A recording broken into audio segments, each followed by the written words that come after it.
അധ്യായം 247 വിവാഹ നിശ്ചയം. സിദ്ധാർത്ഥുമായിട്ടുള്ള ബന്ധം ഉപേക്ഷിക്കാൻ നീലിമ എല്ലാ വിധത്തിലും തയ്യാറെടുത്തിരുന്നു. വിവാഹത്തിനു മുൻപേ ഒരു കുഞ്ഞിന്റെ അമ്മയായവളാണ് താൻ. അതുപോലെ തന്നെ സിദ്ധാർത്ഥിന്റെയും നീലിമയുടെയും കുടുംബ പശ്ചാത്തലം വളരെയധികം വ്യത്യസ്തമാണ്. ഇത്രയും വലിയൊരു ബിസിനസ്മാന്റെ ഭാര്യയാവാൻ തനിക്ക് എന്ത് യോഗ്യതയാണുള്ളത് എന്നുള്ള കാര്യം നീലിമ ചിന്തിച്ചു. അവൻ വളരെയധികം അഭിമാനിയാണ്. അതുകൊണ്ട് തന്നെ താൻ കാരണം ഒരിക്കലും സിദ്ധാർത്ഥിന് ഒരു കളങ്കം ഏൽക്കരുതെന്ന് നീലിമ ചിന്തിച്ചു. അവളുടെ കണ്ണുകൾ ആ വാർത്തയിലൂടെ ആ വിവാഹ നിശ്ചയ വേദിയിൽ എത്തിച്ചേർന്നു. ഒരു നിമിഷത്തേക്ക് അവൾ തറഞ്ഞു നിന്നുപോയി. ഈ കാര്യം ലോകം മുഴുവൻ അറിയിക്കാനും ഇത്രമാത്രം ആഘോഷിക്കാനൊക്കെ സിദ്ധാർത്ഥ ചിന്തിച്ചിരുന്നോ? മനസ്സിലുള്ള വികാരങ്ങളൊക്കെ അടക്കി പിടിച്ചുകൊണ്ട് തന്നെ നീലിമ ഇമ്പീരിയൽ ഗോൾഡ് പാലസ് എന്ന ആ ഒരു അഡ്രസ് മനസ്സിൽ പതിപ്പിച്ചു. ആ സമയത്തൊക്കെ അവൾക്ക് വല്ലാത്ത നിരാശ തോന്നിയിരുന്നു. ഈ ഇടായിട്ട് സിദ്ധാർത്ഥാണെങ്കിൽ ഓഫീസിൽ ഓവർ ടൈം ഡ്യൂട്ടി എടുത്ത് അവിടെ തന്നെ ഉറങ്ങാറാണ് പതിവ്. അല്ലെങ്കിൽ പിന്നെ ഹേമന്തിന്റെ കൂടെ മദ്യപിച്ചിരിക്കും. പക്ഷേ ഇന്നാണെങ്കിൽ സിദ്ധാർത്ഥ നേരത്തെ തന്നെ വീട്ടിലേക്ക് എത്തിയിരുന്നു. അത് കണ്ട് മല്ലികാമ അമ്പരന്നു. അവർ ഉടനെ തന്നെ അടുക്കളയിലെ ജോലിക്കാരൊക്കെ വിളിപ്പിച്ചിട്ട് സിദ്ധാർത്ഥിന് ഇഷ്ടപ്പെട്ട ഭക്ഷണമൊക്കെ പാചകം ചെയ്യാൻ ഏൽപ്പിച്ചു. കുറച്ച് ദിവസങ്ങളായിട്ട് സിദ്ധാർത്ഥ വിഷാദത്തിലായിരുന്നു. ഭക്ഷണം പോലും മര്യാദക്ക് കഴിക്കാതെ അവൻ ആകെ ക്ഷീണിച്ചിട്ടുണ്ട്. ഇനിയും സിദ്ധാർത്ഥിനെ ഈ രീതിയിൽ വിട്ടാൽ ഒരിക്കലും ശരിയാവില്ല എന്ന കാര്യം മല്ലികാമ തീരുമാനിച്ചിരുന്നു. ഇതേ സമയത്ത് സിദ്ധാർത്ഥ് മനീഷിന്റെ കൂടെ വീട്ടിൽ ഓഫീസ് റൂമിൽ ഇരിക്കുകയാണ്. സുഖകരമല്ലാത്തൊരു നിശബ്ദത അവിടെ പകർന്നിരുന്നു. അതില്ലാതാക്കാൻ തീരുമാനിച്ചത് മനീഷ് തന്നെയായിരുന്നു. ബോസ്, ഞാനൊരു കാര്യം ചോദിക്കട്ടെ? കുറച്ചു ദിവസമായിട്ടുള്ള എന്റെ ഒരു സംശയമാണ്. മനീഷിന്റെ ചോദ്യം കേൾക്കുന്ന സമയത്തിന്റെ തല താഴ്ത്തിയിരുന്ന സിദ്ധാർത്ഥിന് അവനെ നോക്കാതിരിക്കാൻ കഴിഞ്ഞില്ല. അതെ, ഇപ്പൊ ഒരു ചോദ്യം വേണ്ട മനീഷ്, നീ ഞാൻ പറഞ്ഞ കാര്യം മാത്രം ചെയ്താൽ മതി. സിദ്ധാർത്ഥ് അങ്ങനെ പതിവ് പല്ലവി ആവർത്തിച്ചതോടുകൂടി തന്നെ മനീഷ് പിന്നെ മിണ്ടാതായി.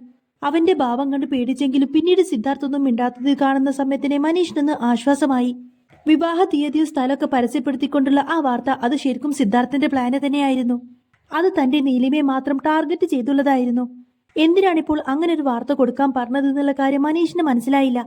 അത് തന്നെയാണ് അവൻ ചോദിക്കാൻ തുനിഞ്ഞതും. അവൻ അത് തന്നെയാണ് ചോദിക്കാൻ പോകുന്നത് എന്നുള്ള കാര്യം സിദ്ധാർത്ഥിന് മനസ്സിലായിരുന്നു. അതുകൊണ്ട് തന്നെയാണ് അവൻ ആ ചോദ്യം മുളയിലെ നുള്ളിക്കളഞ്ഞത്. ഓരോന്നും ചിന്തിച്ചുകൊണ്ട് തന്നെ മനീഷിനെ അവന്റെ വെപ്രാളം അടക്കാൻ കഴിഞ്ഞില്ല. ഈ കാഴ്ചയെല്ലാം കണ്ടിട്ട് സിദ്ധാർത്ഥിന് ചിരി വന്നു.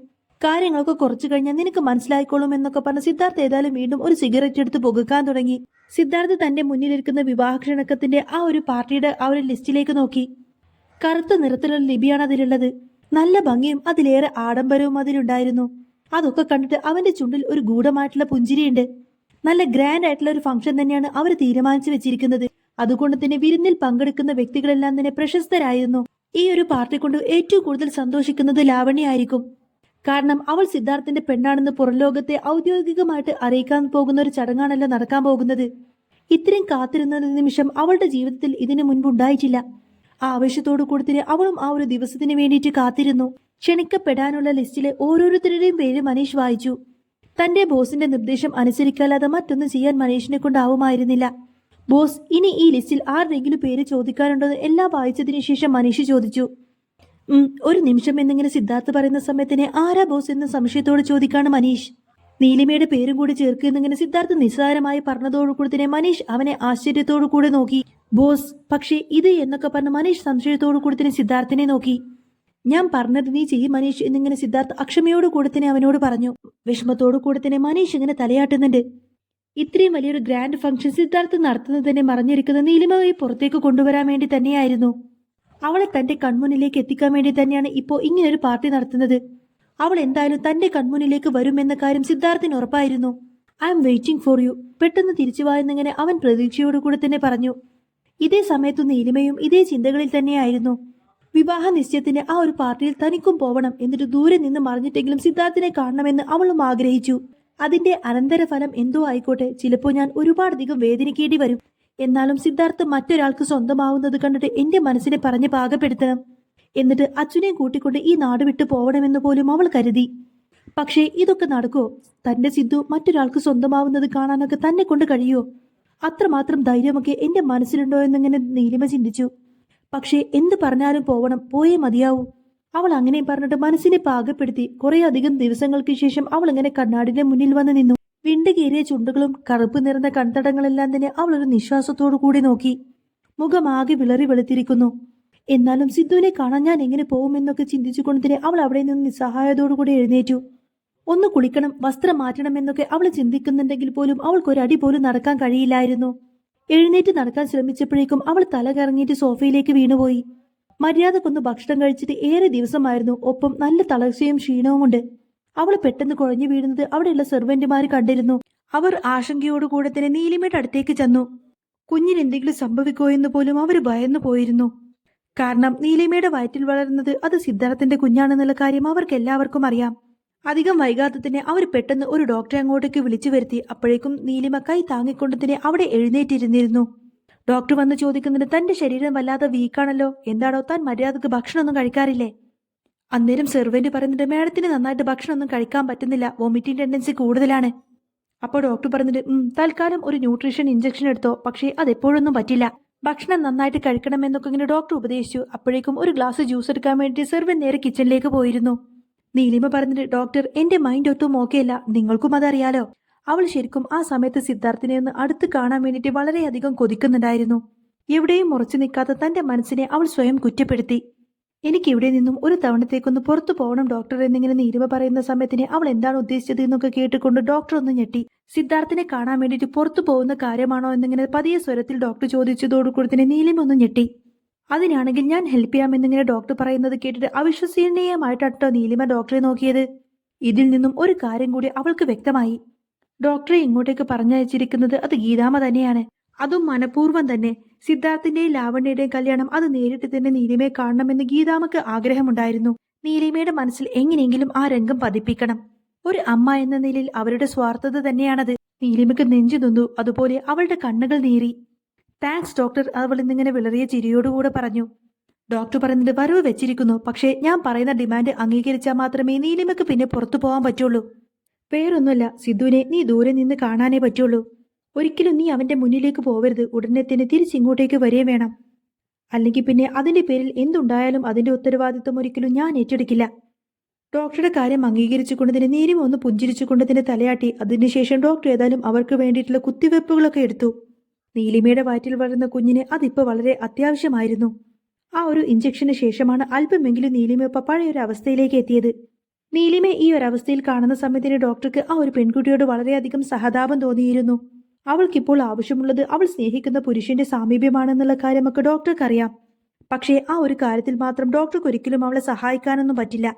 ഇപ്പൊ തൽക്കാലം ഗീതാമ തന്നെ ഏൽപ്പിച്ച ജോലി മാത്രമേ ഡോക്ടറിന് ചെയ്യാൻ പറ്റുള്ളൂ. ഇനി അതിനെതിരായിട്ട് എന്തെങ്കിലും ചെയ്തു കഴിഞ്ഞാൽ തന്നെ അവര് ഒരു പക്ഷേ തന്റെ കുടുംബം തന്നെ നശിപ്പിച്ചെന്നിരിക്കും. സ്വന്തം ജീവൻ ആർക്കാണെങ്കിലും പ്രധാനമാണല്ലോ. അതുകൊണ്ട് തന്നെ ഡോക്ടർ നീലിമയോട് യാത്ര പറഞ്ഞതിന് ശേഷം അവിടെ നിന്നു പോയി. ആ സമയത്തൊക്കെ ഡോക്ടറെ ഫോളോ ചെയ്തുകൊണ്ട് തന്നെ ഒരാൾ അവൾക്ക് പിന്നിൽ തന്നെ ഉണ്ടായിരുന്നു. ആ സമയത്ത് ഡോക്ടറെ ഫോളോ ചെയ്തുകൊണ്ട് തന്നെ അവളുടെ പുറകെ ആരോ ഉണ്ടായിരുന്നു, ഒരു ഗൂഢമായ ലക്ഷ്യത്തോടെ. ഇന്ന് എന്റെ എൻഗേജ്മെന്റ് ദിവസമാണ്. ലാവണ്യ കണ്ണാടിക്ക് മുന്നിൽ വന്നു നിന്നുകൊണ്ട് തന്നെ സ്വയം വിലയിരുത്തി. ഒരു റെഡ് കളർ ഗൗൺ ധരിച്ച ലാവണ്യ വളരെയധികം സുന്ദരിയായിരുന്നു. അതിനൊന്ന് മാറ്റുകൂട്ടാൻ വേണ്ടിയിട്ട് അവൾ അവളുടെ മുടികളൊക്കെ നല്ല ഭംഗിയായിട്ട് തന്നെ കെട്ടി അലങ്കരിച്ചു. ചുണ്ടുകളിൽ ചുവന്ന ലിപ്സ്റ്റിക്കും അതുപോലെ തന്നെ മേക്കപ്പ് ഒക്കെ നല്ല രീതിയിൽ തന്നെ അണിഞ്ഞിരുന്നു. വിലകൂടിയ വജ്രാഭരണങ്ങൾ അവൾ ധരിച്ചിരുന്നു. എങ്കിലും ആ പ്രൗഢിയിൽ പോലും അവളുടെ അഹങ്കാരം എടുത്തു കാണിക്കുന്നുണ്ടായിരുന്നു. പക്ഷേ സിദ്ധാർത്ഥിനോട് കൂടെ ചേർന്ന് നിൽക്കുന്ന സമയത്തിന് അവളുടെ സൗന്ദര്യത്തിന് അല്പം മങ്ങലേറ്റു. കാരണം അവനെ കാണാൻ അവളേക്കാൾ ഏറെ ഭംഗിയുണ്ടായിരുന്നു. ഏതൊരു സ്ത്രീജനെങ്കിലും ആഗ്രഹിച്ചു പോകുന്ന അത്രയും സൗന്ദര്യം. അതുകൊണ്ട് തന്നെ അവിടെ കൂടിയിരിക്കുന്ന പെണ്ണുങ്ങൾക്കെല്ലാം തന്നെ ലാവണ്യയോട് ചില അസൂയയും കുശുമ്പൊക്കെ നിറഞ്ഞിരുന്നു. ലാവണ്യ എല്ലാവരെയും നോക്കിയിട്ട് പുഞ്ചിരിച്ചു. അവൾക്ക് വളരെയധികം സന്തോഷമുണ്ടെങ്കിലും ചില കാര്യങ്ങൾ ഓർക്കുന്ന സമയത്തിന് അതിലേറെ ആശങ്കയും ഉണ്ടായിരുന്നു. അതായത് പെട്ടെന്നുള്ള സിദ്ധാർത്ഥിന്റെ ഈ ഒരു മാറ്റം. വിവാഹം നേരത്തെ തന്നെ അനൗൺസ് ചെയ്തു. വിവാഹ നിശ്ചയത്തിനാണെങ്കിലോ തൊട്ടടുത്ത് തന്നെ ഡേറ്റ് കാണുക. ഇപ്പതേ വളരെയധികം സന്തോഷം നിറഞ്ഞ മുഖത്തോടു കൂടെ തന്നെ ആൾക്കാരേക്ക് അഭിമുഖീകരിക്കുക. ഇതെല്ലാം കൂട്ടി ആലോചിച്ചു നോക്കുന്ന സമയത്തിന് ലാവണ്യക്ക് വല്ലാത്ത സംശയം തോന്നി. നീലിമയെ ഇത്ര കാലം ആത്മാർത്ഥമായിട്ട് സ്നേഹിച്ച സിദ്ധാർത്ഥിന് ഇതൊക്കെ ഇത്ര എളുപ്പം കഴിയോ? ഒരു പക്ഷേ അവൻ ശരിക്കും തന്നെ സ്നേഹിച്ചിട്ടുണ്ടായിരിക്കാമെന്നൊക്കെ ചിന്തിച്ചുകൊണ്ട് തന്നെ ലാവണ്യയുടെ പുഞ്ചിരി പിന്നീട് അങ്ങോട്ടേക്ക് തിളക്കമായി മാറി. എൻഗേജ്മെന്റ് ഫംഗ്ഷൻ ആരംഭിച്ചു. നീലിമയാണെങ്കിൽ കൃത്യസമയത്ത് തന്നെ ഹാളിലേക്ക് എത്തിയിരുന്നു. ഒരുപാട് ആൾക്കാർ അവിടെയുണ്ട്. പക്ഷേ അതിനിടയിലൊക്കെ കൂടുതൽ പേരും 25 വയസ്സോട് കൂടത്തിന് കോട്ടും സ്യൂട്ടും ധരിച്ച വലിയ വലിയ ആൾക്കാരായിരുന്നു. സ്ത്രീകളും മാന്യമായിട്ടുള്ള വേഷം തന്നെ ധരിച്ചിരുന്നു. ആ തിരക്കിനിടയിലൂടെ രണ്ടുപേരിങ്ങനെ നടന്നു വരുന്നത് നീലിമ കണ്ടു. സിദ്ധാർത്ഥവും ലാവണ്യയുമായിരുന്നു അത്. രണ്ടുപേരും ആ ഒരു വേഷത്തിൽ പതിവിലും കൂടുതൽ സൗന്ദര്യവതികളായിരുന്നു എന്ന കാര്യം നീലിമക്ക് തോന്നി. എല്ലാവരും അവരെ അഭിനന്ദിച്ചു, ആശംസകൾ അറിയിച്ചു. ലാവണ്യാണെങ്കിൽ അഹങ്കാരം കൊണ്ട് നിലത്തൊന്നും അല്ലായിരുന്നു. അപ്പോൾ അവൾക്ക് ഒരുപാടധികം സന്തോഷം തോന്നിയിരുന്നു. അവിടെ കൂടിയിരിക്കുന്ന പലരും അവരെ നോക്കിയിട്ട് പറയുന്ന കമന്റ്സ് ഒക്കെ ശരിക്കും അവൾ ആസ്വദിച്ചു. പക്ഷേ കൂട്ടത്തിൽ ഒരാൾ മാത്രം വളരെയധികം നിശബ്ദനായിരുന്നു.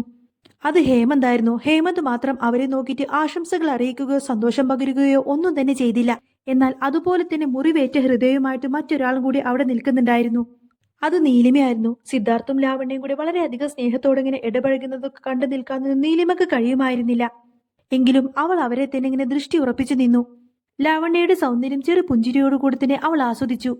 എന്നിട്ട് ചിന്തിക്കുന്നുണ്ട്, സിദ്ധുവിന് അവൾ നന്നായിട്ട് ചേരും. എന്നെ പോലെയൊന്നുമല്ല. ഭംഗി കൊണ്ടും സൗന്ദര്യം കൊണ്ടും അവൾ അവന് പെർഫെക്റ്റ് മാച്ചാണ്. അവൾ അങ്ങനെ വേദനയോടുകൂടെ മനസ്സിൽ ചിന്തിക്കുന്ന സമയത്ത് തന്നെ അവൾ അങ്ങനെ സിദ്ധാർത്ഥിനെ നോക്കി. അവന്റെ നോട്ടം വെട്ടുമ്പോഴെല്ലാം തന്നെ അവന് മൊത്തമുള്ള പഴയ ഓർമ്മകളൊക്കെ അവളുടെ മനസ്സിലേക്ക് വന്നുകൊണ്ടേയിരുന്നു. ആ നല്ല നിമിഷങ്ങളെല്ലാം തന്നെ തന്റെ മനസ്സിൽ നിറഞ്ഞുകൊണ്ടിരുന്നു. പക്ഷേ അപ്പോഴും അവൻ അസ്വസ്ഥനാണെന്നുള്ള കാര്യം നീലിമക്ക് തോന്നി. ലാവണ്യെ ചേർത്ത് പിടിച്ചിരിക്കുന്ന കൈകളിലെ മുഷ്ടി അവൻ ചുരുട്ടി പിടിച്ചിരിക്കുന്നു. അവന്റെ മുഖമാണെങ്കിൽ ദേഷ്യം കൊണ്ട് വലിഞ്ഞു മുറുകിയിട്ടുമുണ്ട്. ഒരുപാടധികം കഷ്ടപ്പെട്ടിട്ടാണ് മറ്റുള്ളവർക്ക് മുന്നിൽ ചിരിക്കുന്നത് എന്നുള്ള കാര്യമൊക്കെ നീലിമക്ക് തോന്നി. നീ ഒന്ന് സന്തോഷത്തോടെ ഇരിക്കു സിദ്ധു എന്നിങ്ങനെ നീലിമക്ക് ഉറക്കെ വിളിച്ചിട്ട് അവനോട് പറയാൻ തോന്നി.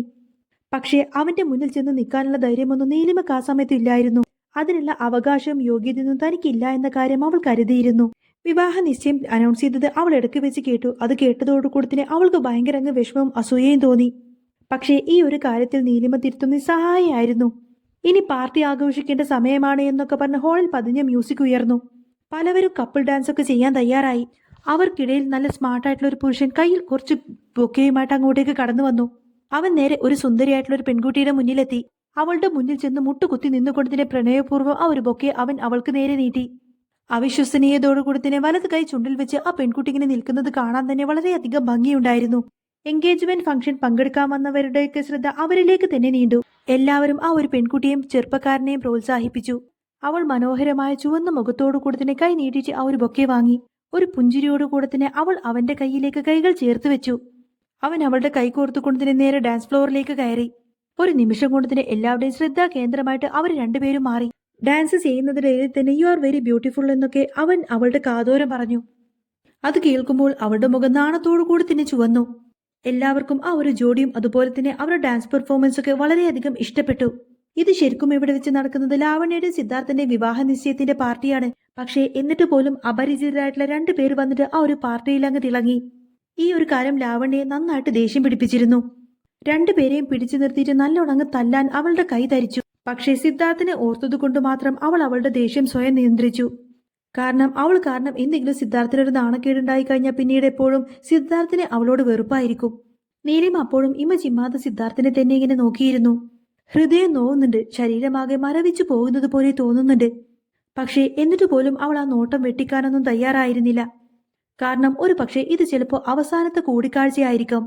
അത്രമേൽ അവൾക്ക് പ്രിയപ്പെട്ടവനെ അവൾ കൊതിയോടുകൂടെ തന്നെ നോക്കി നിന്നു. പക്ഷേ അവളെ മാത്രം ശ്രദ്ധിച്ചുകൊണ്ട് തന്നെ ഒരു വ്യക്തി അവിടെ നിൽക്കുന്നുണ്ട് എന്ന കാര്യമൊന്നും നീലിമ അറിഞ്ഞില്ല. പെട്ടെന്നാണ് ഹാളിൽ വെച്ച് കറണ്ട് അങ്ങ് പോയത്. ചുറ്റും ഇരുട്ട് പരണ്ടതോടുകൂടി തന്നെ ആൾക്കാരെല്ലാം വെപ്രാളപ്പെട്ടു. സെക്യൂരിറ്റി ജീവനക്കാർ ഇടപെട്ടെങ്കിലും വൈദ്യുതി പുനഃസ്ഥാപിക്കാനൊന്നും കഴിഞ്ഞില്ല. ലാവണ്യ ആകെ അമ്പരന്നു. ഒരു നിമിഷത്തേക്ക് എന്താണ് സംഭവിച്ചതെന്നൊന്നും അവൾക്ക് മനസ്സിലായില്ല.